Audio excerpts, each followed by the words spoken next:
to possibly shorten our probationary period.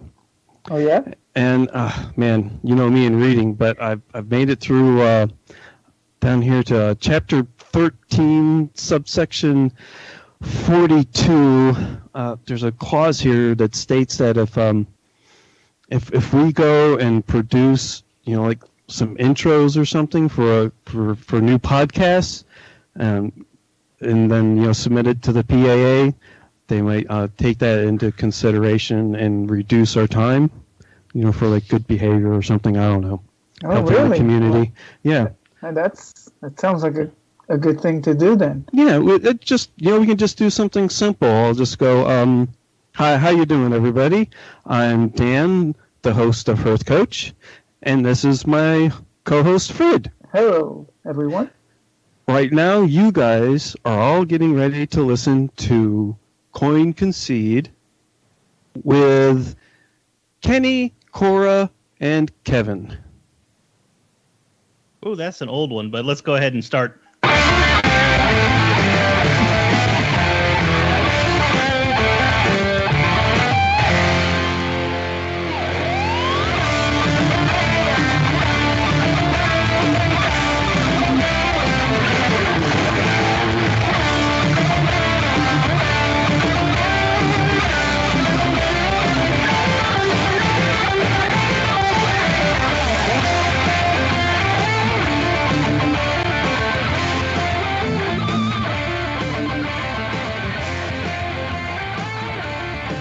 Well, hello everyone, and welcome to episode 87 of Concede. Sitting in for Kenny, I am not Kevin, I am Cinder. And joining me from Gadgetzan, New York, it is Ridiculous Hat. Hello. And on loan from Velen's Chosen, we have Watchman. Yo, yo. And very special guest today. I am really excited about this. We have the senior producer in the house. It is Viriatus. By the holy light! Cold and legendary! We're not worthy! We're not worthy! We're not worthy! Greetings. Welcome to the show, Viriatus. Man, I never got a clip like that. Well, I don't know what to say. I guess I just left you out in the cold. So That's fine. You can love him more than you love me. I'll understand. yeah, he also had a cat just now, so I feel like we're kin already. You don't have Ridiculous Cat yet, so No. Yeah. I'm sorry I let you down, everybody. Yeah, well, as long as I have everybody on the horn here, let's talk about ladder this week. Viriatus, you're our guest, man. What have you been doing in Hearthstone this past week? Actually, just before the show started, I hit 4-3 on the ladder, which is actually an all-time high for me. So hooray! Yay! Woo. So it's good stuff. I've been playing mostly a control shaman, Zoth, all that kind of fun stuff. Hell yeah! It's been working out okay. I fell back to 5-1 earlier, jumped back up to 4-3 before the show started. So. No, that's a hard deck to ladder with. So like getting up to like above 5 with that's pretty awesome. And for the audience, I probably should tell you who Viriatus is. If you don't know, and you should, Viriatus is kind of like the super fan. Like he is our most loyal patron, and he contributes content to the show, and he's always in the Discord just chatting it up. He is like one of our best people. So now you know who Viriatus is. So let's kick it over to our other guests. Watchman, how have you been doing on ladder this week? Well, for me, it's been a banner week on ladder. This week I hit legend for the first time. Yes. Yeah, Yes. buddy. Oh man. You get the thing.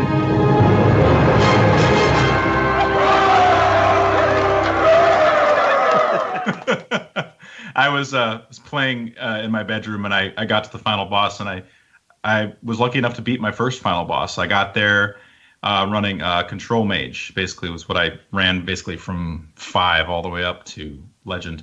And my daughter was sitting with me on the bed, so I had somebody special to share it with, and I was basically screaming, "I made Legend! I made Legend!" My wife's like, "What's going on in there?" And you wouldn't understand. No. so yeah, it's been a real good week for me, and I'm excited.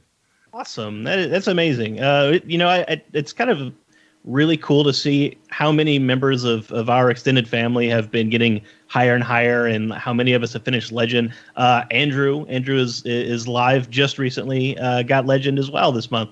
So like, Yep. It's just been all over the place. Everybody's hitting their personal bests. So let's go to Hat. How have you been doing on ladder this week? Man, I should probably have gone for the blister guy and tried the double legend this month, but I'm glad I hit it when I did, because as I mentioned last week in the show, my job is going crazy. We opened a virtual reality experience center in New York City. It's the second in the country. If you're in New York City, you should come by. But that meant a 75-hour work week, which didn't leave a lot of time for Hearthstone. So the entire time I've been playing, I've been dirtling around with decks I don't know and just learning them, and that means losing a lot. Mostly it's been Control Paladin, which is pretty cool. It really takes advantage of the Curator, is what I've noticed, because you always draw a Primordial Drake, Stampeding Code, and a Hydrologist, and just the value is superb. And it's got a lot of late game going for it. You can heal out of range of pretty much anything. You have multiple board clears. Pyro quality is still just as good as it ever was. And you can still kind of turn on a dime in the late game and put pressure on. You're less able to do that than mid-range Murloc. But Spike Ridge Steed is still a hell of a card, and you still have a bunch of really good 8-drops. And Sunkeeper Tareem is great, and Stonehill Defender, you know the drill. So it's been fun learning how to play that, and I think the deck has a lot of legs. I might try to use that to ladder up, because I still have to hit Golden Mage and Golden Paladin, and both are around 300-ish.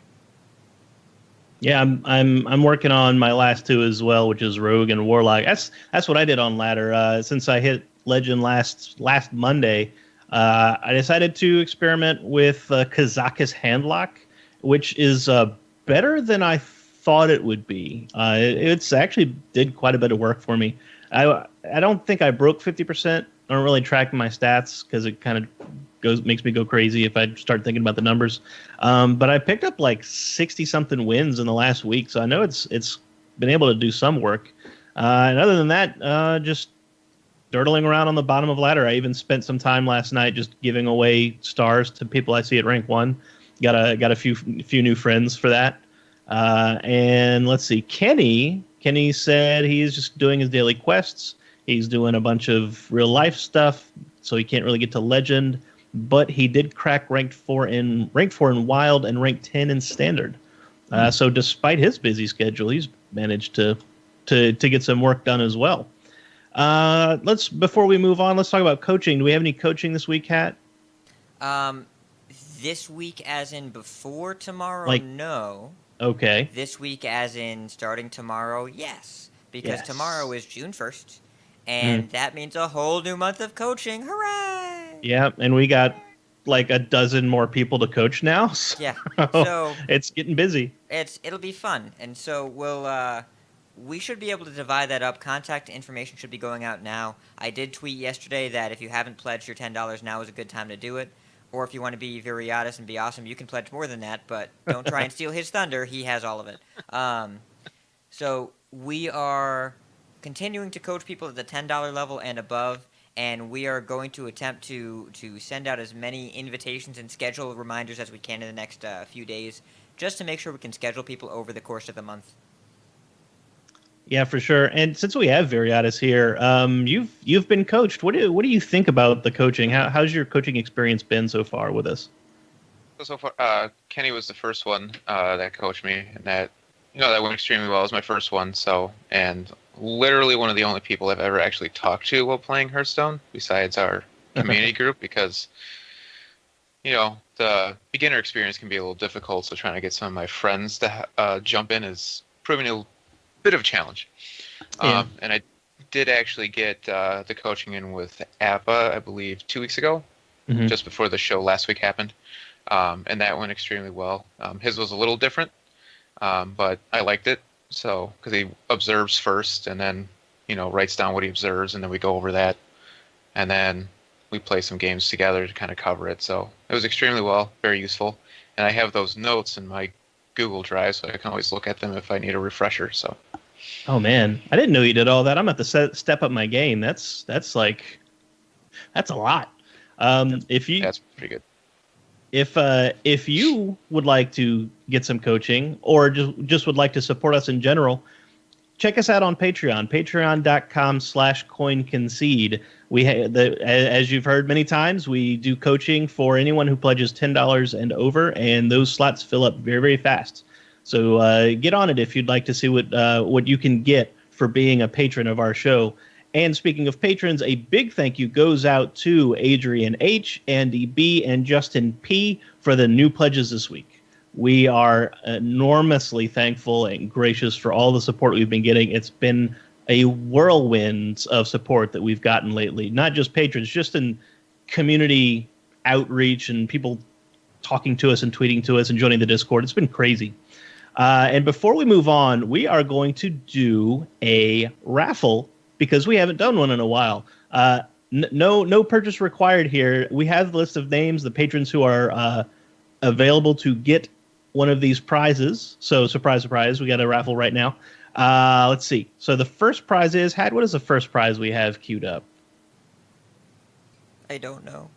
Oh no, I believe it is we have a $20 gift card from BattleNet. So we're going to raffle that off right now. And I'm going to grab a random number generator on Phone because I don't have the analogs in front of me. Yes. Here we are. There are 12 names. D20. I have a D20, but I'm not going to re-roll for any 13 and above. So D12s are in the other room. Okay, so a D12 being rolled. That is the 9th person on the list. That is the Underthing. Underthing, you, sir, are the winner of our $20 BattleNet gift card. And then the other raffle is for one of the mugs from our Redbubble store. I've seen this mug. Someone bought it and posted it. It is amazing. Yes, Psych Mopko sent us his mugshot. Okay, I'm just going to go ahead and generate another random number here. Oh, no. I rolled a 1. The top of the list is Viriatus. Oh, man. Viriatus, you just won a mug, sir, live on the air, on top of everything else. Rigged. Hacks. Congratulations. Oh, thank you. Yes. Oh, man. Everything's coming up. Not Millhouse, Viriatus. Yes, everything's coming up Viriatus. Not Millhouse. Yes. Not Millhouse. I need Millhouse Mana Storm on my sound card to be awesome. Yes. So if you want to get coached, if you want to win stuff, support us on Patreon. We'll be more than happy to have you. So let's go ahead and switch it to Hat to talk about this week's news.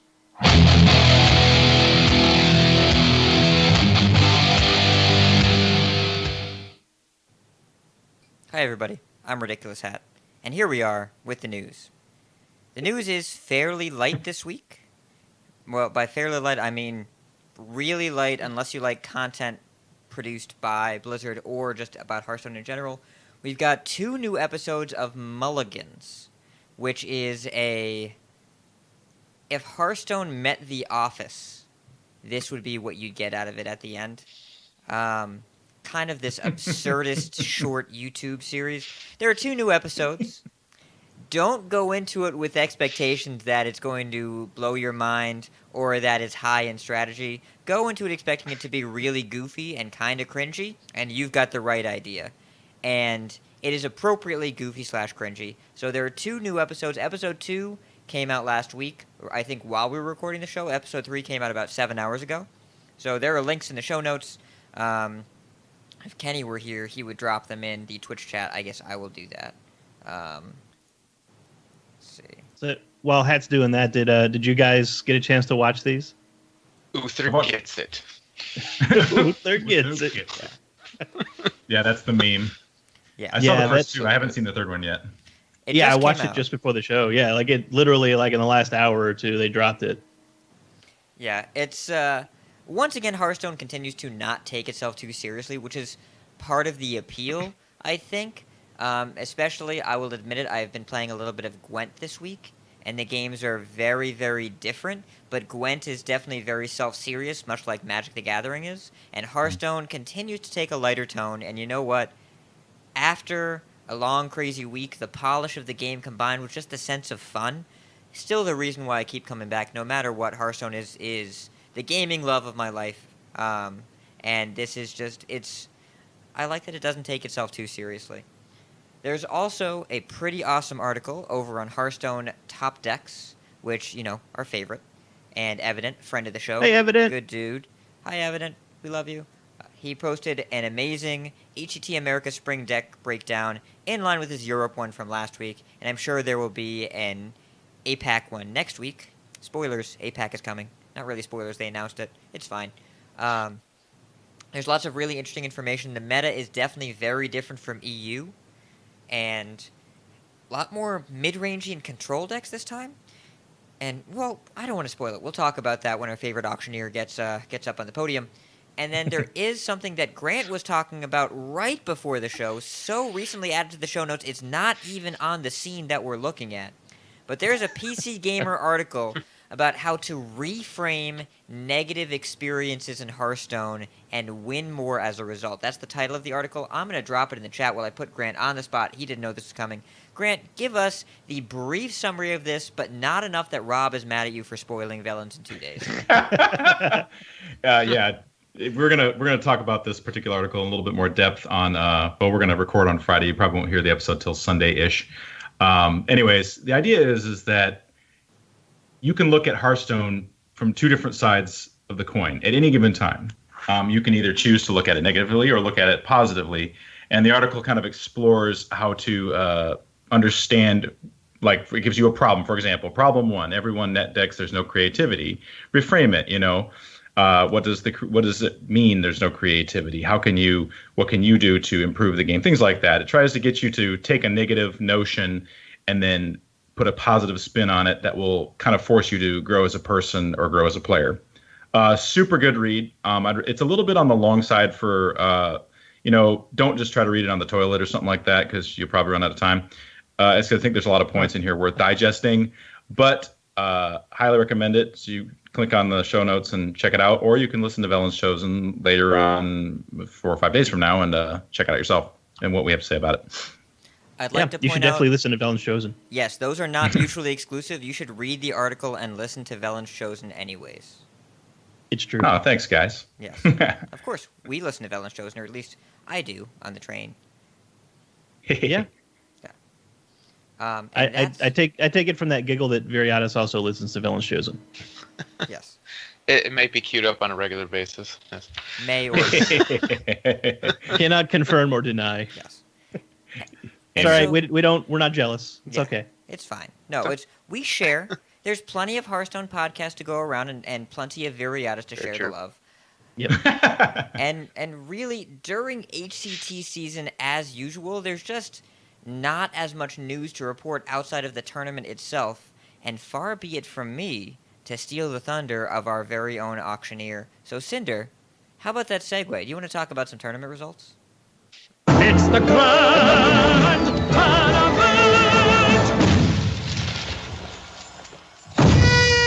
Man, we are handing off like Olympic baton relay runner people all the time until I flub it. So, first Athletes, thing on the agenda. Olympians. Thank you. Yeah. Olympians. First thing on the agenda this week is HCT America's spring playoffs. So as we talked about last week and last season, the HCT playoffs are a Swiss format that cut into a top 8. Europe played last week. This week is the Americas. They played 7 rounds of Swiss to cut to the top 8. The story for this event was much as it was in Europe. We had a bunch of names that have been long recognized as being strong players, but haven't yet had a real breakout event, especially in the HCT. So we're going to go over these names right now, but I want to talk about the number 1 spot. The only person to have a perfect record is Luminosity Gaming's Muzzy. And Muzzy has been kind of like the darling of the pro scene for a long time. People keep picking him to win every single thing he gets in, and he's never gotten very far in any tournament. Well, finally, Muzzy gets his big break, goes 7-0 in Swiss, which is extremely difficult, and comes out on top of the Swiss. Coming in behind him are in second through eighth is Ant, a long-time practice partner to a number of pros, VCT and Diego Diaz from the Brazilian scene, Radam D, Kuonet, who is actually a transplant from the Asia Pacific scene over to the Americas now, Astrogation, one of the innovators in Hearthstone, really, recently signed to Splice, and Stark from the very active Argentinian scene. So not only do we have a bunch of players who have not yet had their big breakouts, but we also had 3 representatives from Latin America, which is really exciting to me because for the longest time, I felt like that scene has been so just overlooked and overlooked for the longest time. So I'm really glad to see Latin American players breaking through. I'm going to jump right into the quarterfinals, and then I'll bring you guys in. Muzzy defeats Stark 3-0. Diego Diaz defeats Radam D 3-2. Ant defeats Astrogation 3-1. And Kuonet bests VCT. VCT had some very careless play in the end of that series. He did not heal at 15 life when he was on Paladin. He wasn't expecting anything besides Fireball, Frostbolt, and Kuonet assembled lethal from a Primordial Glyph. So you have to remember those bonus cards that Discover Mages can get. So Kuonet ends up taking that series. So that means the final 4 going to Shanghai to represent the Americas in the Spring Championship are Muzzy, Diego Diaz, Ant, and Kuonet. So congratulations to all of them. Now, the rest of this was mostly just for prize and for bragging rights, since they're all going to Shanghai. But the results are semifinal matches. Muzzy defeats Diego Diaz 3-2. Very close series. Muzzy looked practically flawless in the quarter and semifinal rounds. Kuonet beats Ant 3-1, putting down Ant's very aggressive lineup. And in the finals, that gives us Muzzy versus Kuonet. Muzzy absolutely rolls over Kuonet 3-0. Kuonet tried to get on board with his Control Paladin 3 times in a row. Muzzy wasn't having it. Miracle Rogue, Echo Shaman, and Taunt Warrior managed to do the deed. So Muzzy vanquishes the Swiss Curse. He is the very first player to get a perfect record in an HCT event. 7-0 through Swiss, 3-0 through the bracket. That is a milestone not only for his career but for Hearthstone in general. To you guys, what do you think?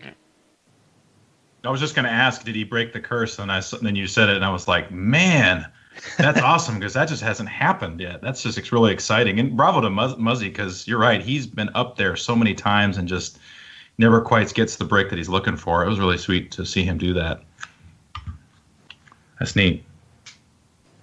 Yeah, Did any of you get a chance to watch this? Because I watched a few games, and there's some people that stood out to me, but I want to see what you guys think. Viriatus, putting you on the spot. That's fine. Sorry. It's actually quite impressive, considering just even the slightest mess up could have just knocked that completely out of whack, and just so getting there with undefeated is amazing. It really is. It's really nothing else to say about it. Yeah, I agree. And yeah, to answer your question, Hat, yes, I did watch portions of the Swiss, and then I caught up with the top 8 over the weekend. Yeah, it's the 2 players that stood out to me were Muzzy, obviously, and Kuonet. Both were very impressive in their identification of precise lines of play that would result in wins with unfavored matchups. And Muzzy did it a bunch of times. He beat what was it? He beat Control Paladin, I think, with Taunt Warrior in a match that was supposed to be highly unfavored for him, but with targeted removal and controlling the board. Though, and Kuonet actually did the same thing, where he was against something that was really, really bad for him. And he had 3 cards in hand. I think it was against N'Zoth Paladin, and he controlled the board. His hand was, he had the Ragnaros hero power, but his hand was 2 brawls and something else that was crappy. and just continue to control the board and go for set up 50-50s that were good for him either way. Muzzy, I think, with his Jade Shaman, was really impressive at setting up lethals, and the thing that he's mastered that remains to be a skill in Hearthstone, I think nobody has really figured out 100% of the time, is when to be the aggressor. He was able to identify aggressive lines of play and figure out the end game before he got there almost every time, and learned when and where to start closing the game and which lines of play would be effective. And I think the first game of was it the quarters or the semis, he got high rolled and he got king crushed, and he won that game anyways. Oh goodness! I remember like looking down at my phone and then looking up and I see King Crush on the board and I'm like, wait, what happened? I think it was against Diego Diaz because it looked like he was going to lose that game, and then somehow he didn't, even though he got King Crushed on turn 7.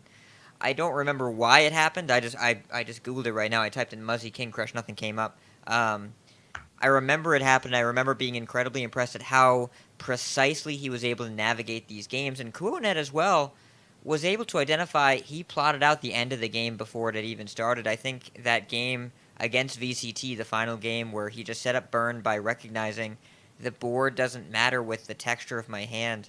Sottle and Raven were talking on the cast, and they said the way to get to rank 5 is learn the rules that are generally correct, and the way to get to legend is learn when to ignore them. And I think that's excellent advice, because handling situation by situation is a skill that you need to succeed above rank 5, but general rules will generally get you there because you need to play situations typically correctly, and there are some rules that you just can't afford to break. Sequencing ones, never tap last, so on and so forth, but learning how to play to your situation and play in unfamiliar roles is the way to win, and both these guys did it fabulously throughout. They all had very precise play, and it was impressive to watch them. I'm glad I caught some games. Yep, I'd have to agree on Kuonet as well, because he the thing I noted about Kuonet is he was very calm, and he seemed to be able to think clearly through any board state, and managed to identify exactly what he needed to do to win games. Especially against that particular match against I believe it was VCT, where he needed to pull. It was several turns ahead, and he knew that he needed to find burn off of a primordial glyph, and he did exactly that and held it in hand for several turns before finally unleashing the lethal push. So yeah, both of those, runner up and first place, very deserving. I think took advantage of their opponent's mistakes, of which there were some notable ones.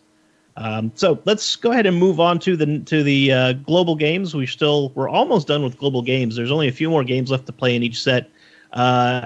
Starting with the last few matches from last week, Malaysia defeats Canada 3-0. This is a huge upset for Canada. Canada was looking like they were just going to coast out of group stage, but now they have to win their next match to stay in contention to exit Group F. Singapore defeats Vietnam 3-2. This was very important for Singapore to win that match. That keeps their hopes alive in Group G. Croatia defeats Philippines 3-2. Both teams now out of contention. Ukraine is a lock in Group H, and the Czech Republic is probably going to advance out of that group. Denmark defeats Malaysia 3-1. That was a must-win for Denmark to stay alive, so they are now alive in that group. Malaysia was already guaranteed to advance. Norway defeats Japan 3-1. That loss knocks Japan out of the running for getting out of group stage. Korea defeats Portugal 3-0. A very strong win for Korea. Guarantees them first place in Group D and eliminates Portugal at the same time. Poland defeats Turkey 3-2. Austria sweeps Spain 3-0. Spain was already eliminated from the event due to their poor record, but the win does give Austria a glimmer of hope to advance out of their group. Belgium sweeps France 3-0. This keeps Belgium alive in Group F. So a bunch of sweeps this week for teams that had to win their matches. Russia defeats Argentina 3-1 to retake the first place spot in Group C, but there are still games to be played in Group C, so it's not over yet. Italy defeats Chile 3-1 to secure first place in Group E. They are now one of only 3 remaining undefeated teams. Italy, Ukraine, and the United States are the only undefeated teams left as of right now. And last game just happened this afternoon. Netherlands defeats the United Kingdom 3-0.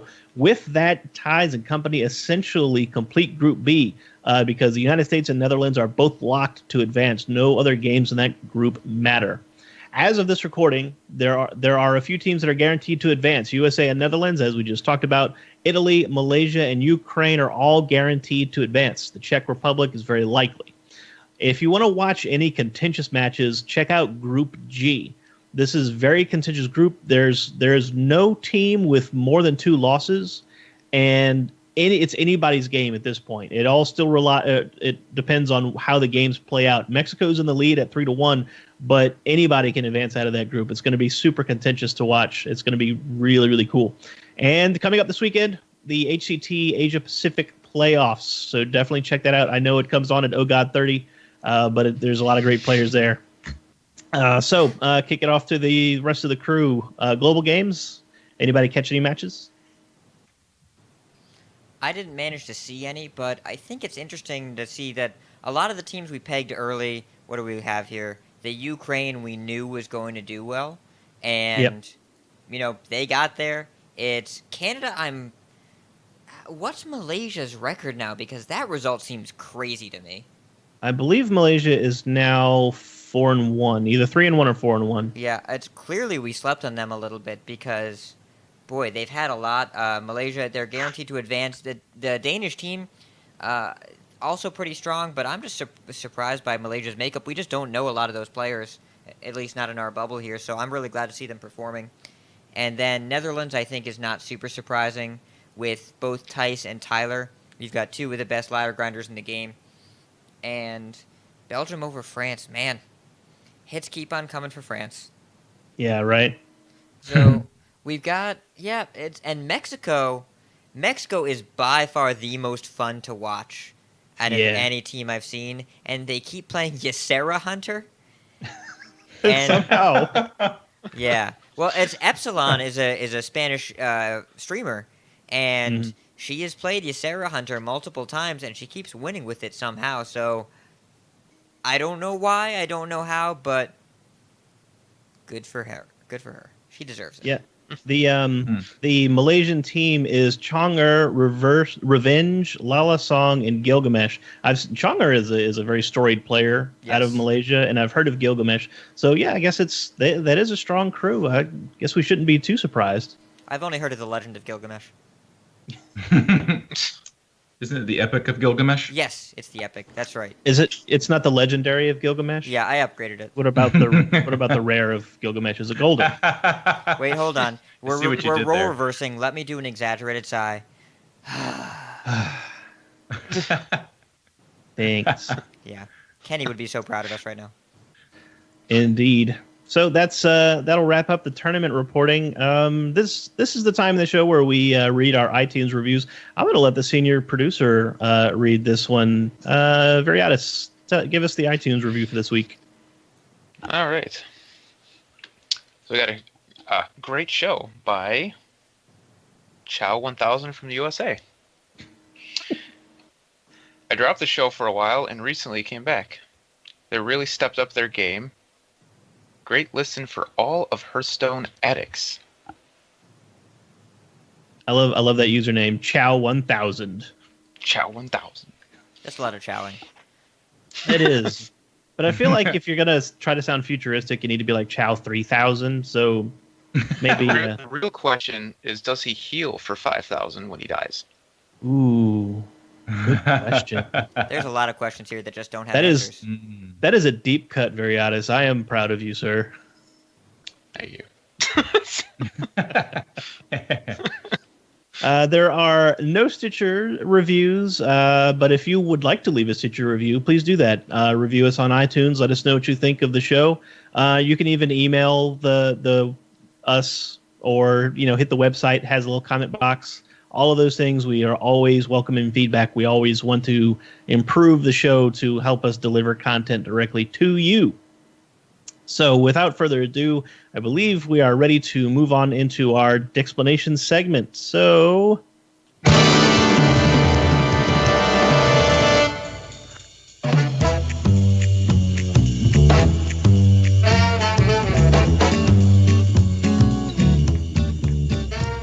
of our Patreon rewards is at a certain level, you get a Deck Doctor segment once a month. Just that's going to be our segment for the week.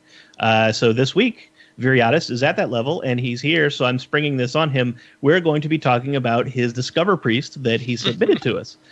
So Viriatus, why don't you give us like the pitch? Don't you don't have to go card by card, but just kind of tell us what was the idea for your deck? What was the inspiration? What were you going for? So ultimately, the idea was I'm at the rank 5 floor. What will happen if I just type Discover into search? All right. I like it. And it turns out, obviously, with priests, they still have this, Dragonet operative and all those. So it turned into more of a dragon style priest with some Discover mechanics. And I threw in some extra ones just for fun. So. Yeah, and you know what? It actually kind of turned into a deck. Hat, go through the deck list for us, because it's actually, I want people to know what we're playing with, because it is actually a surprisingly coherent deck list. So this deck, I will read it for you mildly dramatically. We've got 1 Norshire Cleric, 2 Power Word Shield, 2 Power Words Shield. Yes, right. Yes. Power Words Shield. That sounds dumb, but it's correct. We've got 1 Shifter Xeris. Yes, that's 1 Shifter Xeris. 2 Netherspite Historian, 1 Radiant Elemental, 2 Shadow Vision, 2 Shadow Words Pain, 2 Wild Pyromancers, 2 Clarius Glimmer Roots, 1 Cabal Courier, 2 Shadow Words Death, 1 Thoughtsteel, 2 Twilight Drakes, 2 Draconid Operatives, 1 Lyra the Sunshard, 2 Dragonfire Potions, 2 Free from Ambers, 1 Primordial Drake, and 1 Ysera, even though it's not Hunter. So the deck it's about half priest class cards, and a lot of those are, to quote Willie Dill's, milkshake cards, where we drink your milkshake, we take things you have. So Thoughtsteel is definitely in that vein. Well, actually, I guess that's the only one. And then we've got 1 Thoughtsteel, we've got Free from Amber, kind of picks things out of the ether. Lyra the Sunshard, if any of you have played against it, it's like a somehow more tilting Gadgetan Auctioneer. And and then Cabal Courier and Curious Glimmerroot both serve the purpose of a 3-drop with a mild amount of tempo and a good amount of value. And Cabal Courier can get anything. Curious Glimmerroot can get anything that your opponent has. So, it's an interesting combination. And then Shifter Xeris could be anything. Literally anything. Right. Mm-hmm. So we all had a chance to play with the deck a little bit, and we're going to break it down a little bit and maybe make some suggestions. Grant, I know you played it a bunch. So you go first. Tell me what you thought and tell me what you would change for this deck. Well, I put probably 20 to 25 games in on this deck. I like to know what I'm getting into, and I like trying new things. Because I had the opportunity to hit Legend this month. I wasn't worried about tanking my rank or anything, so I was just going for it. My overall feeling of the deck was that I felt like the win condition was very parsed up, meaning like I felt like I had a lot of random things, which made it really fun because like, ooh, what am I gonna get now? But then I felt like I wanted to do more dragon-y things, more board-centric things, but the minions that discovered things for me, or the discover cards, I never seem to get enough tempo from them, if that makes any sense. My other sense of the deck is that the top end of the deck is very, very big. No pun intended. Just there's a lot of large cards that I kept drawing early on in the game, and so I was like, well, let's see if this played out. And so I played a bunch of games, and for some reason, the Legend meta is all control. Early when I first started playing the deck, I ran into like 6 or 7 aggro decks and I just rolled them because I had enough cards to just slow them down.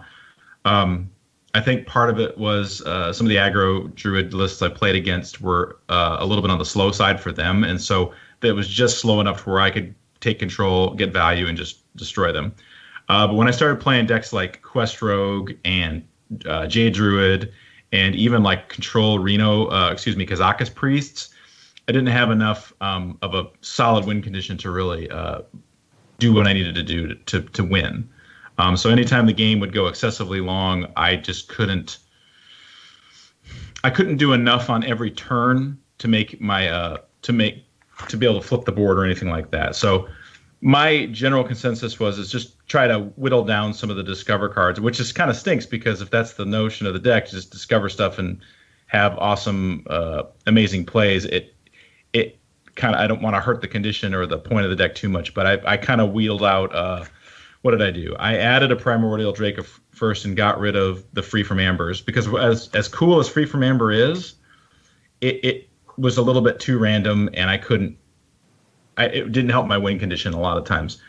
Oddly enough, and I hate saying this, but Lyra the Sunshard did almost no work for me.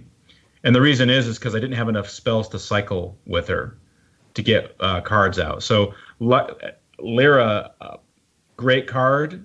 It is the Gadgetzan Auctioneer for Priest that makes people really angry.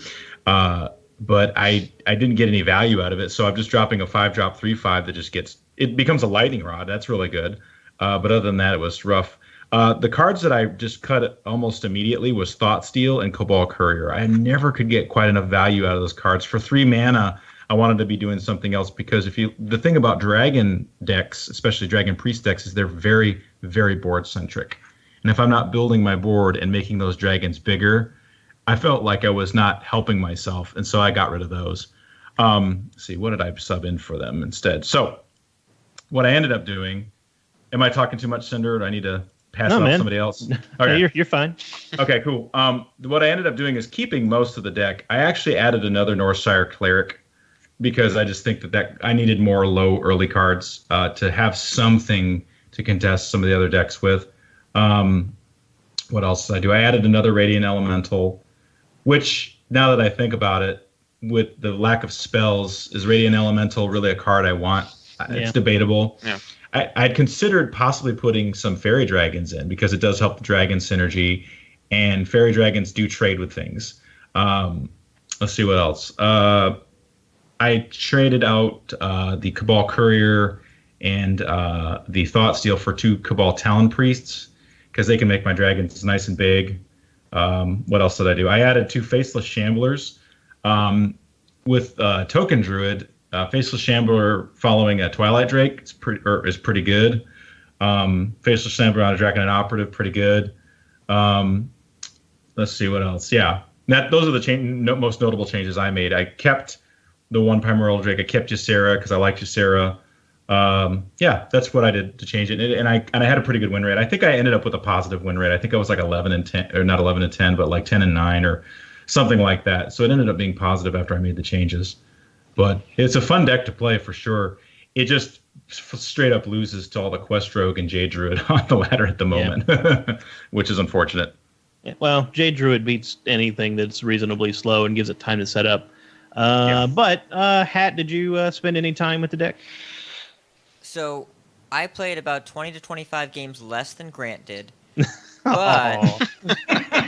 I do want to make sure that I clarify there's a couple things going on here. First of all, if you're building a deck with a specific notion in mind and win rate is not your target, there's no need to change the deck. If you want it to be a meme, you can't improve a meme by changing it. So I want to make sure that all suggestions that we offer here are going to be based on the notion of refining the deck, but unfortunately refining means the deck loses a bit of its character. And it's a lot of the suggestions we're going to offer move it closer to a typical Dragon Priest or a typical Miracle Priest, and there is room for creativity in between established decks and memes, but if your notion of your deck is, I'm playing this because it does the thing, we talked about this a few episodes ago, the Gatekeeper, where there was the guy who hit the rank 5 floor. Oh, yeah. And didn't want anyone at rank 6 5-stars with Pirate Warrior to get through, so he went to Warrior and he searched for Taunt and Armor and added 30 cards to his deck.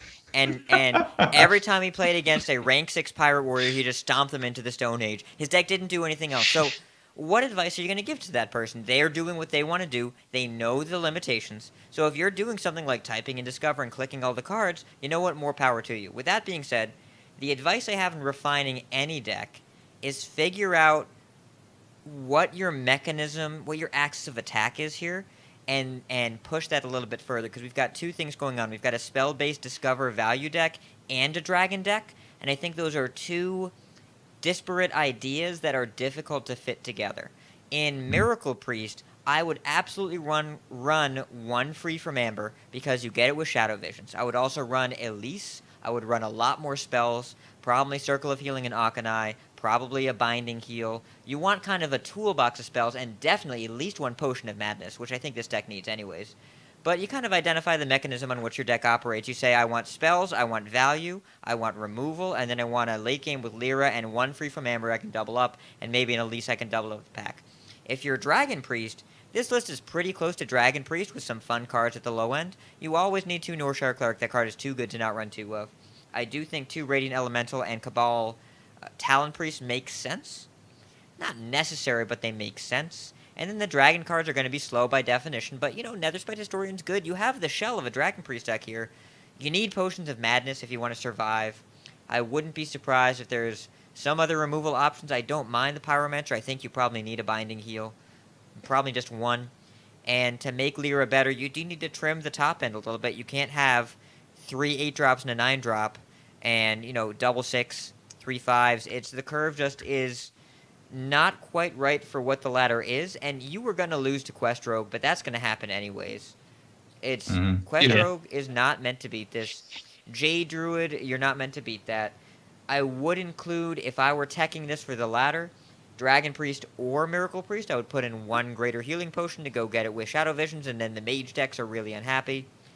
There are lots of ways to tech it. It's just a question of figuring out the way that you build incremental advantage and working in that plan A. This deck seems like it has 2 solid plan Bs, but I don't know if there's a plan A for most games, and that's where I see it in need of improvement if you wish to refine it. But once again, refining cuts the character away a little bit. If you want to keep the character the same, if you want a meme, put that Shifter Xeris in there and go nuts. Oh yeah, it was either this one or my sweet Renounce Warlock deck. Ooh, man. I'm getting an Next one. idea of the kind of deck builder Viriatus is, and I like it. I like it a lot.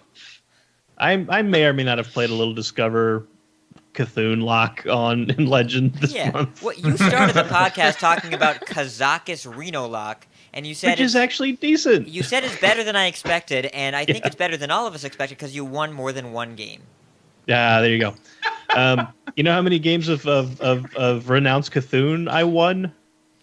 It is not a non-zero number. So it is a 0 number. It is a 0 number. Yes. The number of significant figures is null. No, I think I did win 1 game with it, and I'm pretty sure whoever lost to it needs a new monitor now. You didn't friend them after? No, of course not. Actually, he tried to friend me after that. I was like, nah. I would have snap accepted. Anytime I beat someone, I think it's written into the contract, if you play Discover Cthulhu Reno Lock, you have to accept every friend request. You have to take them all. Yes. That's just what you signed up for.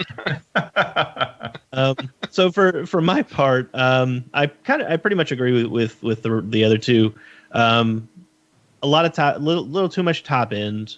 Does it Free from Amber is a great card, but it's conflicting with the rest of your top end. So I ended up cutting those. I also cut Shifter Xeris because I don't have him. So I immediately put in a second Primordial Drake. That card is way too good not to run 2 of in Dragon Priest. So I did want to try and stick to the heart of this deck as much as I could. So I only cut a few things. So Thought Steal is way too slow for a tempo-based deck like Dragon Priest.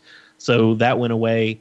What else did I cut? Let's see. I added a second Radiant Elemental to help with Lyra, and I added 2 Priests of the Feast for a little bit more mid-game body and some burst healing, which is that's the other thing I had a hard time with. If I got behind, I could stabilize the board, but not my health total. And Lord of the Feast or Priest of the Feast would go a long way to helping you do that. But as I'm thinking about it, there's actually one more thing I would probably do. As the others noted, it's a little light on the cheap spells, so Lyra's not getting as much oomph. So you take out the Radiant Elementals, put in the Cabal Talon Priests for the 3-drop, and then drop in what's her face, Elise at 5, because that is another random effect to replace Lyra, and one you're probably going to get more value out of in the long run. So like, it's I played with it and I did fine. It played as a dragon priest just with an insane amount of card value, card advantage, which I love that. I was as soon as I fixed the curve by dropping most of that top end, I was like, oh man, I can play cards for days. This is awesome. So yeah, I would actually ladder with this if I didn't have Golden Priest because it's fun and it actually functions. So we are actually going to do a little experiment. We're going to try to play a game live on the show. So if you're watching live on Twitch, you're going to get to see that. And then for those who are going to listen on audio, we're going to do this Blister Guy style and talk through the game. Grant is going to pilot the deck, and Hat and I are going to spectate. So Hat, just one technical thing. I'm pretty sure that my game audio is going to pump through Skype. So you may want to silence your game audio so that we don't double up. I will do that. And Watchman, whenever you are ready, sir. Viriatus, do you want me to play the deck that I kind of concocted with changes, or do you want me to play the original one that you had?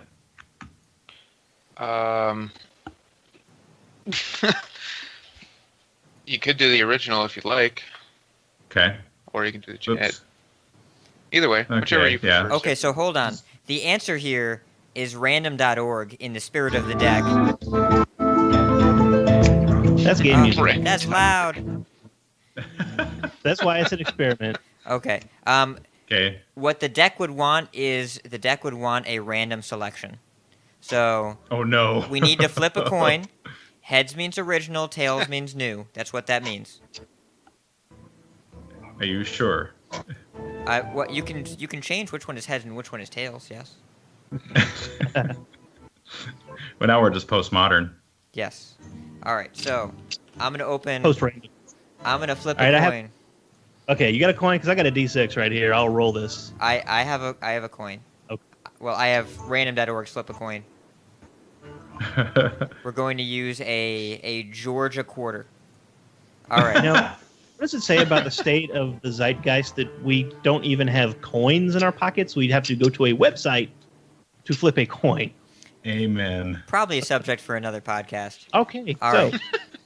Grant, go ahead and call it. Heads, you play the original. Tails, you play the new one. Sound good? Got it. Yeah, sounds good. All right, heads. It is tails. You play the new one. All right, we play the new one. All right, here we go. Let me. Okay, let's just fix this here a minute. This is great audio content, everybody. Yes. This is called. I should have thought ahead and had both decks queued up in my list. Oh, there you go. That's what I should have done. Could just throw on the one that you already have built. That would have been the easy answer. All right, let's see here. I'm gonna do this. Okay. I got a plan. All right, here we go. Every time someone says that, something bad happens. Yeah.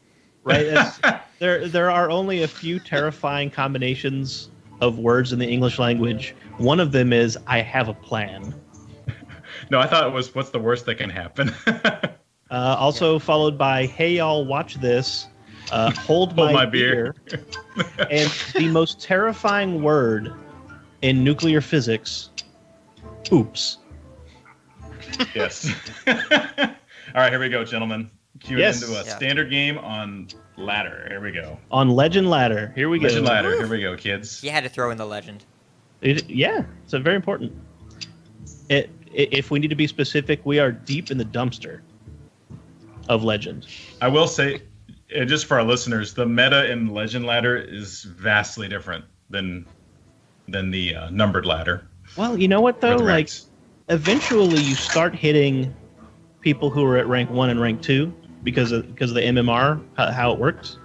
So you actually may end up like being somebody's final boss, which would be terrible for that person. But well, unless you roll the dice, you take your chances. It's a lot of times the low legend players are less invested in playing out a game they're behind in, so they are more likely to concede. True. The mulligan that I see here is Power Word Shield, Cabal Courier, Draconid Operative. Grant, what are you thinking about keeping? I'm thinking I want to keep the Power Word Shield and mulligan everything else. Yeah, that sounds about right. Yeah. because we don't want a 3-drop with this particular deck, especially a 3-drop that has a 2/2 body. Even though it'll give us a card, it's not going to help us. The mage will dispose of it handily, and the Draconev Operative is just way too far away and the odds of us drawing it in a couple turns are pretty high. So here we go.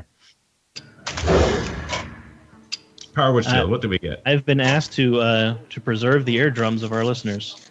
Just a little bit. There we are. So the hand right now is Power Word Shield, Netherspite Historian, and 2 Shadow Words Death. Very priesty opening. Super priesty. Yeah.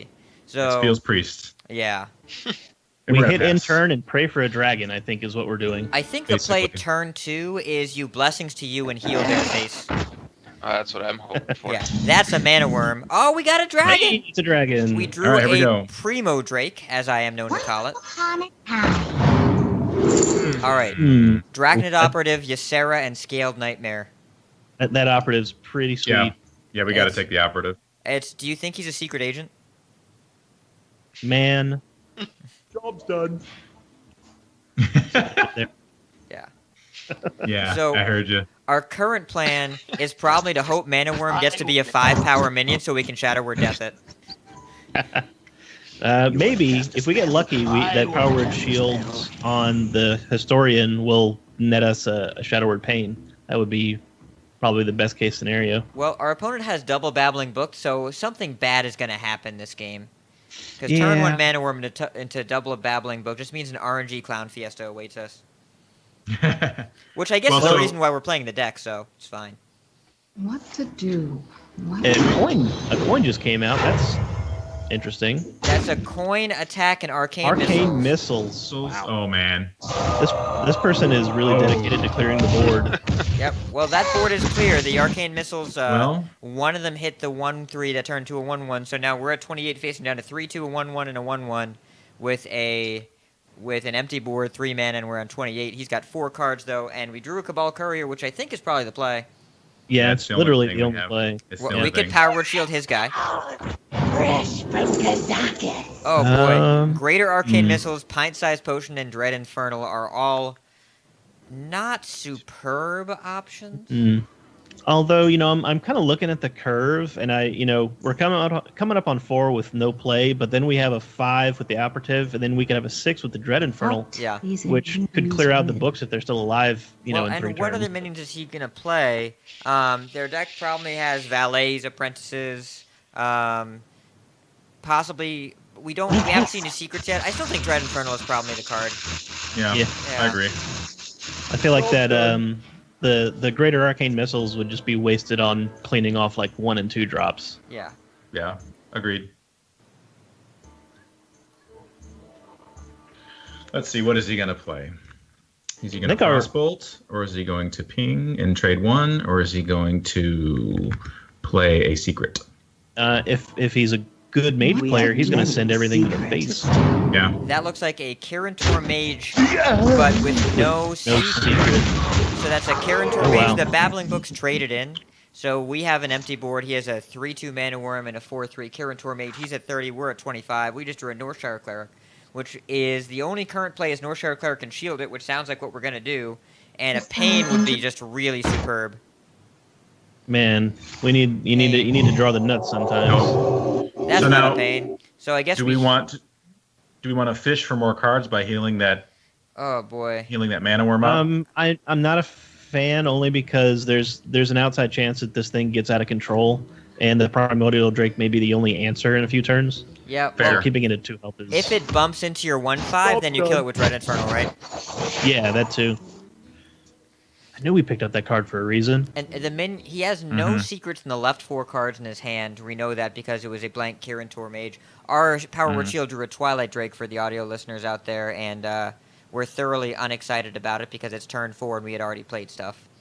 So I'm Yep. expecting, with no secrets here, Arcanologist I think would have come down earlier. Looks like probably Yep. a burn spell of some choice, though. Yeah, definitely. And he's pointing at the face, so I think the burn plan is getting ready to be initiated. Unfortunately, it's a good plan. He wants to hit us. Yeah, he wants to hit us for 14 in this turn. Frostbolt the face. Or- So Frostbolt the face. Ping Frostbolt, the ping, trade Northshire down the Cleric. cleric. Trade down with the... Alright, so 2 4/2s. Don't really have I a think better operative. option than one of the two Drac Ops because we just drew another one. And what are we looking at for Discover here? A volcanic potion would be fabulous. Well, remember Or Primordial Glyph will Glyph. only get pre-spells, Oh, that's true. which is still not a Yep. bad thing. We can get Dragonfire Potion, we can get Holy Nova. We still should take the Primordial Glyph over the Mirror Entity and the Mana Worm, but remember it will get pre-spells. But Yeah. yeah, We don't want to do entity and think about getting a Cabal Crystal Runner. it's- No, because they've played no Yeah. secret so far. They can't play that for 2 turns, That's and true, that would be that's 3 true. manas when we're behind on board, which we can't really afford to spend. Like Mirror Entity, you really want to play on an even board or a head board, but not when you're so behind like this. Because a Fireball just resets us back to ground 0. And then we'll get hit for 9, we'll Shadow Word Death, and have a Primordial Glyph as well, but we'll still be way behind. yeah, we're about to get set to 12, if not lower. So like odds are not looking great, to Whoa. be quite honest. But Luckily, Primordial Glyph is a dumb card, so we'll see what happens. What to do? Yep.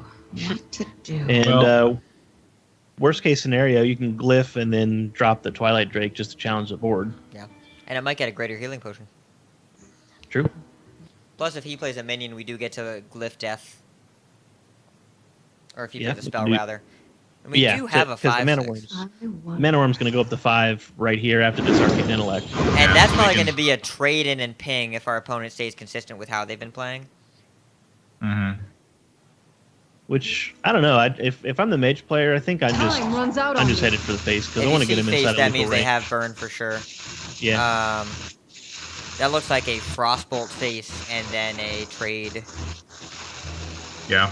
Yeah, there goes Yeah. the trade. They're And pretty 14 consistent with how they've been metering their play. Yeah.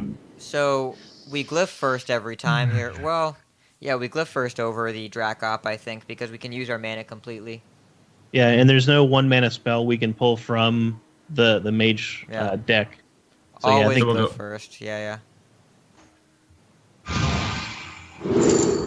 That's Well- not very useful. oh wow. These are all complete garbage. Inner Fire, Silence, and Divine Spirit. Man, if we were playing the other kind of priest, this Well, would be awesome. if you play Twilight Drake, you So can good. interfire it now, True, which we should But we probably would- do. but we don't have the mana for both because we're It's- down it to. Oh, it's costs going to be 0. discounted. Cost Oh, 0. yeah. Or you can take You're the right. Divine Spirit. Have a what 4/14 Twilight Drake. It's probably I not. think I'd rather- Good. It's not good enough, but it's probably good. Let's do that. Let's do Divine Spirit. Yeah. Because then you can't just clear it and it'll help us manage anything else. Yeah. on the Well, board. like a 4X is good enough. Yeah. Yeah, and secret mages are not running polymorph, so it will stick almost certainly. Okay.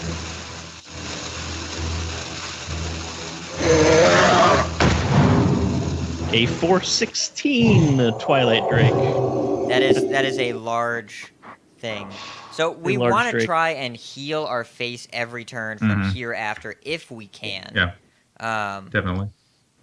but it really depends what we draw, and we could be facing down. That's dangerous. I don't like that. Mm-hmm. Wait, they're playing a card from the left, and the secret is on the front. Oh, I was gonna say it must be a 1 mana. Hmm. So yeah, Cabal Courier. You are all Or no, sorry, Chris was it Cabal Lackey? He comes down. so Middy's Valet comes down. It says it's a 6 after the bump to the face by the Kirin Tor Mage. So let's Shadow Visions first, I guess. Yeah. yeah. Check for counterspell. It So is it's probably Mirror Entity, but Dragonfire Potion, we're 1 mana off. Yeah. Ugh. 1 mana too slow. Mm-mm. So Yeah, it's rough. what do we have to do here? Bottom right. No, we have to Shadow Visions again and get a pain. We have to Shadow Vision. It's be better. Come on, Shadow Visions Yeah. again and look for a pain. Yeah. And then we have to trade into the 4/2 and heal our own face because we can't play into Mirror Entity. We lose if we do. There's pain. Yeah. Yep, We don't so- have the mana for a heal though. Yeah, which is bad. So we have to heal our own face. Well, I guess it's the same, right? Yeah, you're saving 2 damage either way. So we're at 1 currently on board. Yep, he's showing 6 with minions and the ping, Good but game. there's a fireball. GG. Well, I will say too that I found that this deck really had a very difficult time with Secret Mage just because of having to play around the secrets constantly. Yeah, well, Mirror Entity was a nightmare there. Yeah. And a lot of the times, do we want to do another? Yeah, I was gonna say we're at about an hour. I guess we can do one more if we want to go for it. I think Uno play it Mas is again. fine. Yeah. Yeah, let's do it again. Something that I've noticed when you're playing against decks that are burn and charge heavy is big fat minions played on curve do not contest burn and damage and pressure that is played from the hand. They contest the board but not the hand, which is why I think people had a misperception in the Gadget Stand meta that Pirate Warrior lost to Dragon Priest. It could not have been further from the truth that Pirate Warrior played really well from hand, and Dragon Priest took a long time to get set up. After those first 4 turns or so, if you didn't have Twilight Guardian, you were facing down the barrel of an Arcanite Reaper, and a Draconid Operative is bigger than your average 5-drop, but is not going to stop pressure from the hand, is not going to stop current pressure on board. So what we did that game is played strong stat for stat minions into a strategy that didn't care about that because he played 15 points of burn. Yep. So we weren't able to compete in the axis that mattered, which was not the board, it was the hand and life total. So we lost the race before it began. We have this is the next game. Yeah, it's Queuing up? queuing. It's just the infinite cycle of the Oh no! the wheel of fortune here. Did we break the client? Might have broken the client. Oh Do no! it. Okay, good. It just disconnected me. Cool. Okay.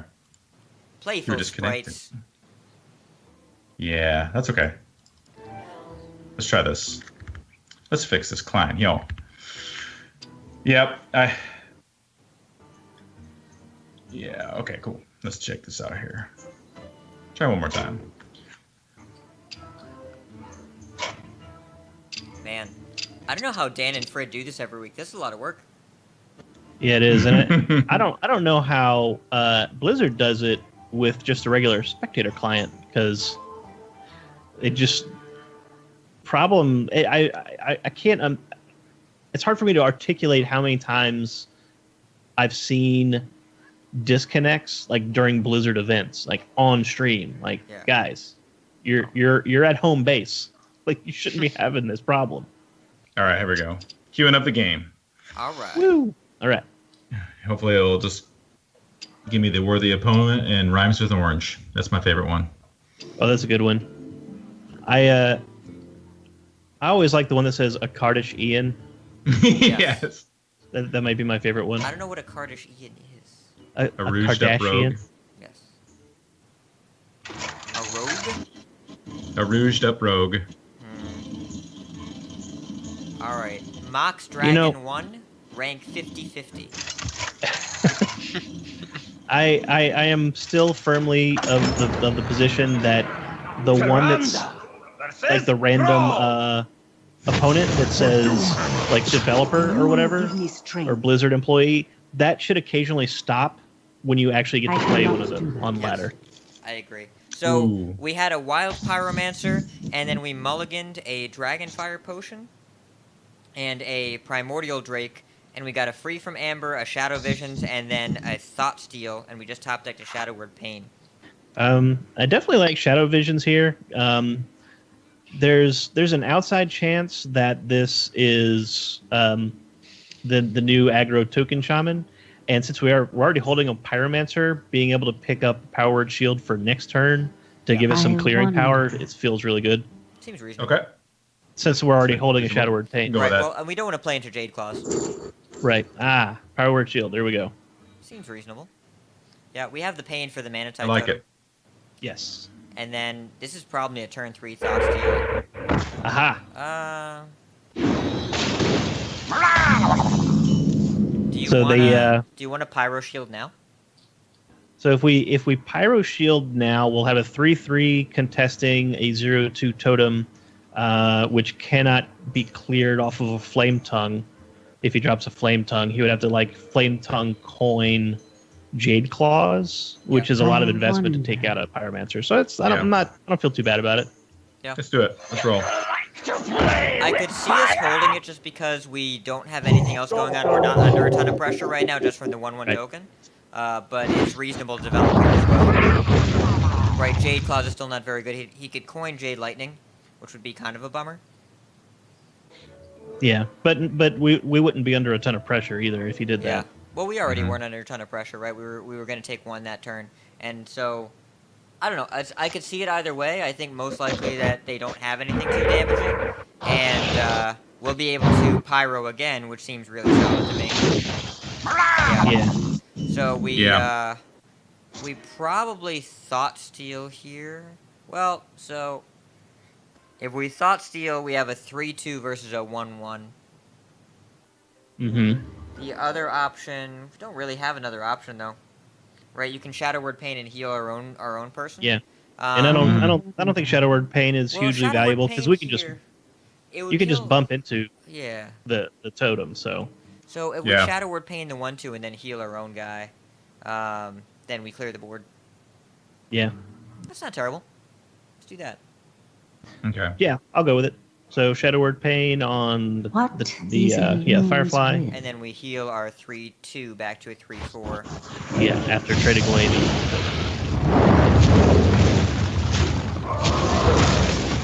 And now we have a 3-4 and the board. Okay, that feels good. Well, He's not hurting. Thought Steal will be fine next turn. Or Shadow Word Death will be perfect. fine. Yeah, Shadow Word Death it is. Yep, Absolutely. and then probably Northshire Cleric afterwards.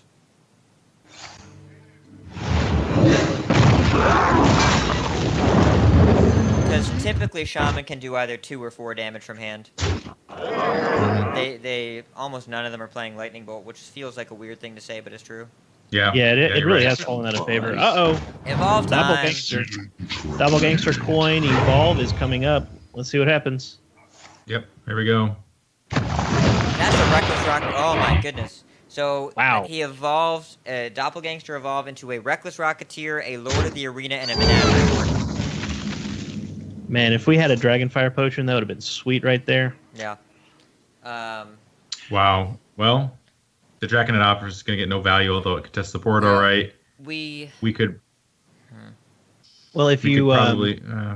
I like The, Thought Stealing first, I think, over the Netherspite Historian. Our hand right Yeah. now is 2 free from Amber, Thought Steal, Netherspite Historian, Draconet Operative. The Operative is not active. The Historian is off of the Operative.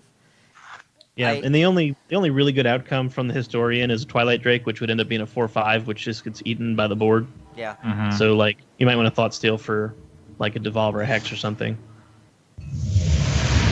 Like that? All If right. a Devolve, is it worth doing? Yeah. Because we'll devolve down to a couple of 5/5s. Is that right? They'll Yeah. both Or not be 5/5s, they'll both but be 5 5 mana. drops. Yeah. It'll be 5 drops. You know what? I say do it. I say do it. I don't know if we should, but I want to. Oh yeah. I went back to a Oh, Doppelganger. yeah. Go face. Face is the place. Yeah, So that is an excellent outcome. we Thought Stole, That's Devolve, and unbelievable. Maelstrom Portal, and turned his 2 remaining minions into Bomb Squad and a Doppelgangster, which the odds are not likely of that is happening. Probably the best possible outcome. It would have to be 2 Bomb Squads to be better. Yeah, right? Yeah. That was unbelievable. Wow. So Flame Tongue came down to give him a couple of 4/2 minions on the board. Hero Power gets a Spell Power Totem, and Flame Elemental comes back out. So the And it evolves! He evolves into a 5/5 Menagerie Warden, 2/2 Golden Van Cleef. It's very pretty. A 3/3 Moat Lurker, a Kindly Grandmother, and a Blood Mage Thalna. So he'll generate a little bit of card advantage here, but I think he got a better evolve the first time. So this seems like we top deck the second Northshire Cleric. I think this is a Netherspite into Drac Operative turn every time. Yeah, and I like looking for a Primordial Drake What on is it the means on the when- Historian. Yeah, I agree. Yeah, definitely, because that's Good next town. Don't get it, but Deathwing is certainly a thought. I would take Yeah. Deathwing here, 100%. Because I think we lose to a wide board, and very clearly they are not playing Hex. They do have Devolve, but if they Devolve Deathwing, we get a 9-drop. I And would take notably, Deathwing. the Shaman has also done a 3 cards, Yeah. so they're going to be all in pretty And shortly. we have double free from Amber. We're not going to be hurting for big drops. So I think Yeah. Drac up and then curve double free from Amber into Deathwing seems fine. Yeah. Yeah. So take the Deathwing. Yeah. And then Drac hop to get something out of the deck. Second Maelstrom Portal?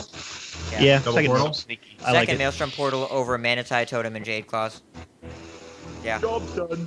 So we're going to take a little bit of damage here, but... Well, we're at Hopefully we 26 can make and it. on board is 12. Yeah. Oh, no. GG. Is that just lethal? Yeah, we're just dead. The bloodlust comes out. Yeah. My goodness. But you know what? I think we made the right play. But sometimes they just have bloodlust. Yeah. Sometimes priest does priest things. Sometimes priest is going to priest. Well, and Well- sometimes shaman's gonna shaman. I think that's more what happened for us. Yeah. Yeah.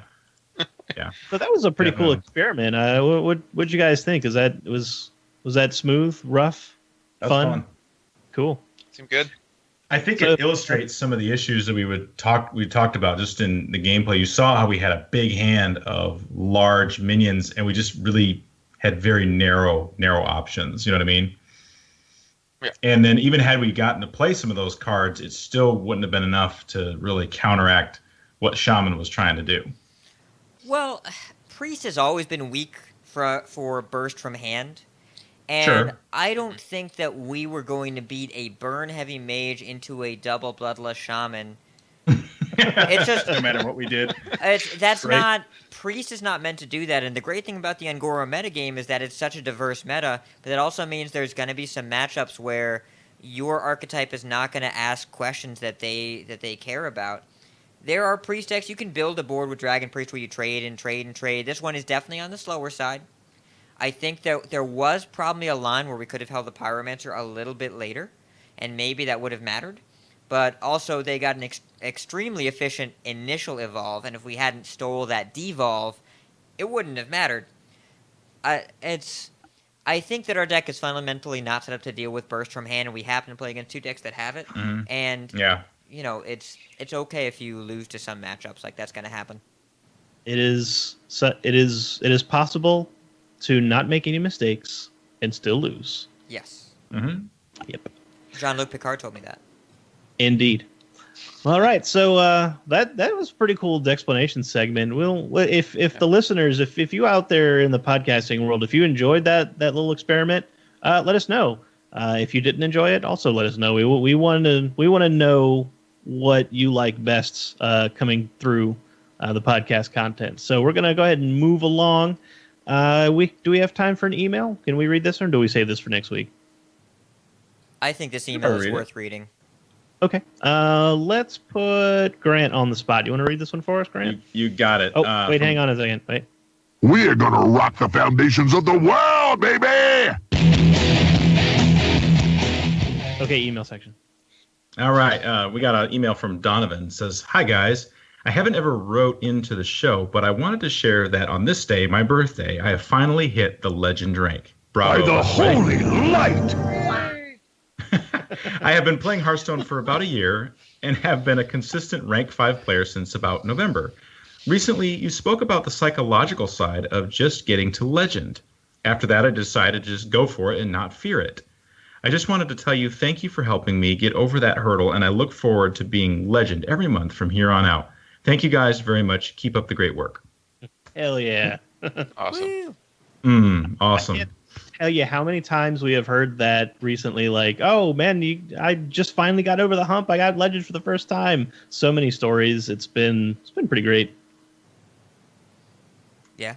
It's all about... Valens has actually been pretty involved in the this time legend community. Legend. Yeah, and I think that kind of belief of support has spread across. There are a lot of Discords out there doing that. Dad Legend is really big into that. The Dad Legend Discord, which is mostly run by Ben Reddington.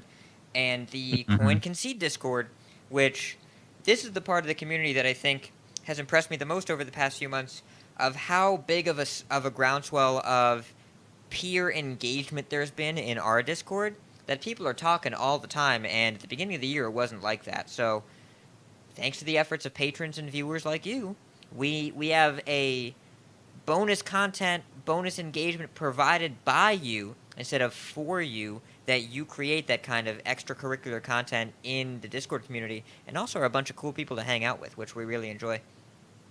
Indeed. And speaking of community engagement, a little reminder for everybody, we still have open signups for our Coin Concede tournament, listener tournament type thing that we're going to be running soon. I'm going to leave the sign-up sheet open for another week or so, and then I'm going to actually start putting it together. So if you have not filled that out, go and check it out. You can find it in our Discord. I'll pin it to the general channel. We'll put it in the show notes. Or, hey, just hit us up on Twitter if you have trouble finding it. We'll send you the link because that's going to be coming up real soon. And if you'd like to email the show, I looked at the responses, and it's primarily people actually want a solo league kind of thing, like individual, not team league, like Hat does every week, just like, one-on-one, which I think would be awesome. And you might even get to play against one of us. So if you'd like to email us, send it to coinconcede@gmail.com, and we may read it on the air. That about does it. We're going to do the outro here. I'm going to put Viriatus on the spot and have him read the thanks for us. Thanks to Stephen L. for letting us use his cover. Check him out on his channel linked in our show notes. You can catch our blog posts at coinconcede.com along with our show notes. Follow us at Twitter at coinconcede. And like and share our Facebook page at facebook.com/coinconcede. Discord, discord.coinconcede.com. And awesome shop where you can find sweet shirts, shop.coinconcede.com. And big thanks to our producer, Viriatus. Yeah, that's right. Yes. Got Thank him. yourself. Got him. So now we do shout-outs. Viriatus, do you have anyone you'd like to shout out? I will shout out Samurai Flea for getting their very first Golden Legendary today. Yeah, I saw that. He got a Wow. Golden Van Cleef. Wow. He's not joining the Lapdogs anytime soon. No. Shout out to the Brotherhood. Shout out to the Brotherhood. Nice. The Defias Brotherhood. Let's be very specific about that. Yeah. Grant, do you have any shout-outs this week? Yeah, I'm going to shout out to Blister Guy. I've been saying it all week on social media, but he is one of the reasons that I think I was able and wanting to push to Legend, just because he has such a cool outlook about how to think about Hearthstone, how to think about ladder, how to think about pushing for Legend, and I always drank in everything he said, both on his show and to me personally. So shout out to him. Walk to Work. Go look for it on your podcatcher. It's good. Yeah. Hat. Shout out to Frank the Tank and his owner, Taylor Eve, who also was That's right. a friend of the show. Frank is a pug, by the way. So Frank is an amazing pug. Yes, Frank is a great pug. Pugs are great in general, and this is a specifically great pug. But also shout-outs to Taylor, shout-outs to Andrew, shout-outs to Grant for that first-time Legend. Woo! Yeah. There's really a lot to it. And shout-out to Viriatus for hitting his personal best as well. Everybody gets one of these. I talked about this. I forget which Discord it was in. I think it was ours, but they all kind of run together. Where Sure. the most important thing in Hearthstone is setting a goal, achieving it, and then incrementing upon it. That goal does not have to be Legend. If you hit rank 15 once, then you say, okay, next goal is Legend. That's not realistic. So set a goal that makes sense with the amount of time you have, the amount of investment you have. Anyone can get better at Hearthstone than they currently are with effort. Can everyone and will everyone hit Legend? No, it is 0.25% of the player base for a reason. If you really want to, if you put in the time, if you put in the energy, I have faith that most of our listeners, if not all of our listeners, can get there if they want to, if they make the effort, if they put in the results. But it took me, 6 or 7 months of playing before I hit it. Takes a lot of people quite a bit of time to get there. So props to people that set up targets and then knocked them down. Absolutely. And for me, I'm going to shout out. He was one of the people who friended me last night, but he's already gone, so I don't even remember his username. It had something to do with General Patton.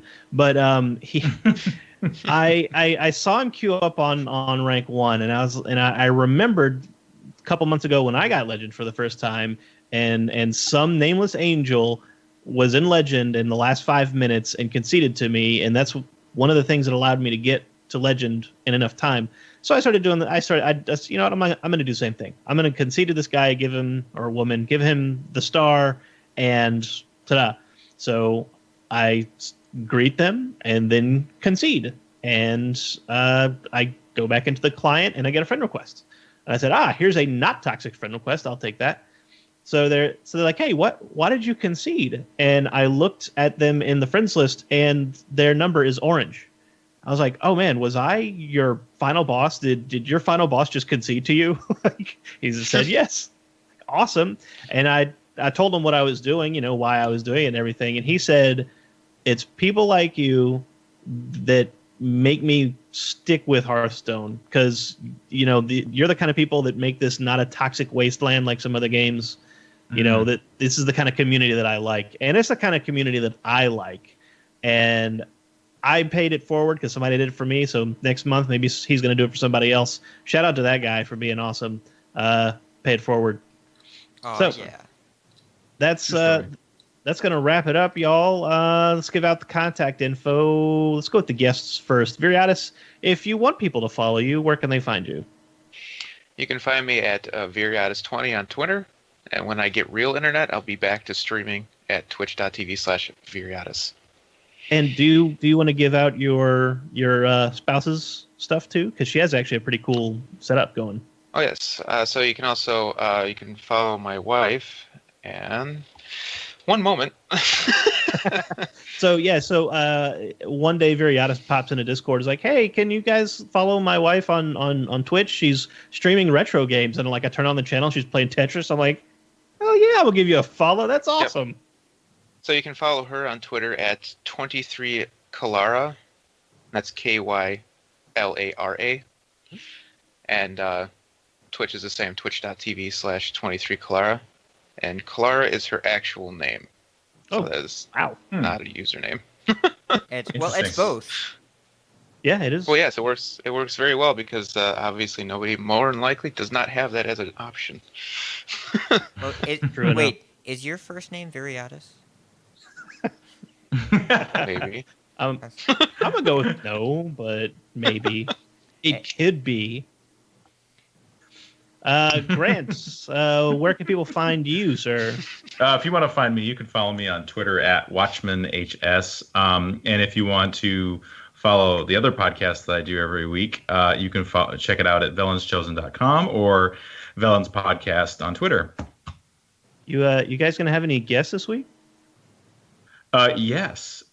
We have a very special guest known as Cinder Ascendant, who will be joining me on Friday night to come and talk to us about some more in-depth things. We'll be talking that article we had mentioned previously, and we're going to talk about, I think we're going to talk to some Discover Mage. I'm going to change it, and we'll probably talk about briefly Disguised Toast's free-to-play Hunter deck. Yeah, that is definitely worth talking about, for sure. So this little preview. Sweet. I'm looking forward to it. Hat, what about you? You can find me on twitch.tv/ridiculoushat. I stream Mondays at 11 p.m. Eastern and Thursdays at 11:59 p.m. Eastern. I usually wait till midnight, but it's complicated because dates. Yeah. And you can find me in pretty much any Hearthstone Discord.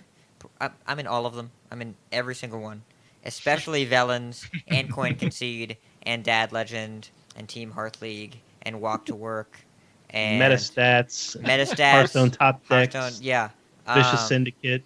Yeah, you'll have to work hard to find one where I'm not there. And if I'm not, just speak my name 3 times and I shall appear.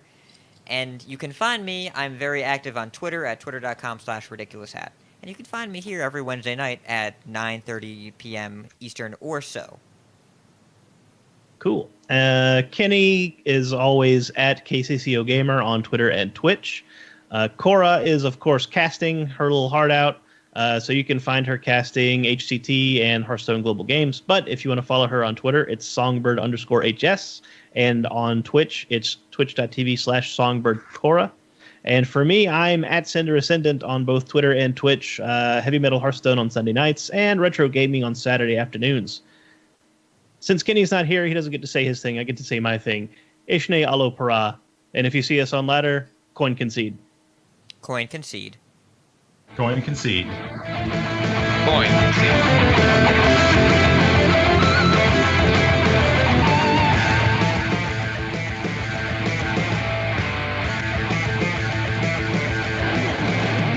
You have bested. I choose death. You win this one. I concede. You win this time. Well fought. I concede. You win this one, friend. The victory is yours. I give up.